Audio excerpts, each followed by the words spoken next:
வெக்கேஷன்லாம் முடிச்சுட்டு ஒரு வழியாக 2 மாதத்துக்கு அப்புறம் ஊருக்கு கிளம்பிட்டோம். ஊருக்கு போகிறோமே அப்படிங்கிற சோகம் ஒரு பக்கம் இருந்தாலும் அடுத்த நாள் காலையில் போயிட்டு வீட்டெல்லாம் க்ளீன் பண்ணணுமே நினச்சாலே கடுப்பாக இருக்குது. எத்தனை பேருக்கு இந்த மாதிரி ஃபீல் ஆச்சுது?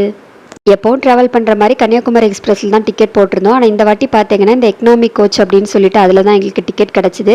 அது எப்படி இருந்துச்சுன்னு சொல்லி பார்க்கலாம். இதுவுமே பார்த்தீங்கன்னா ஏசி கோச் தான். அது வந்து வாட்டர் பாட்டில் ஹோல்டர். இது என்ன அப்படின்னு பார்த்தீங்கன்னா ஏசி வந்து ஒவ்வொருத்தருக்கும் தனித்தனியாக கண்ட்ரோல் இருக்கும்.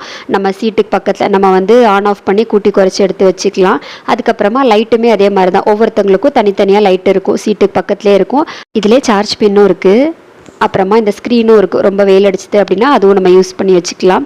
நார்மலாக அந்த ஏசி கோச்சை கம்பேர் பண்ணும்போது இது வந்து நல்லா இருந்துச்சு. இதோட ப்ரைஸ் பார்த்தீங்கன்னா 1000. அது வந்து 1200 பக்கம் வரும். இது வந்து 1200 ருபீஸ் கம்மியாக தான் இருக்குது. ரெஸ்ட் ரூமே பார்த்தீங்கன்னா நல்லா க்ளீனாக இருந்துச்சு. நம்ம வாஷ் பேஷன்லாம் இந்த மாதிரி கால் வச்சு ப்ரெஸ் பண்ணோம் அப்படின்னாலே தண்ணி வந்துடும். ஒரு வழியாக காலையில் 6:30க்கு சென்னையும் வந்துட்டு பேக் டு ஹோம் வந்தாச்சு. பாய்.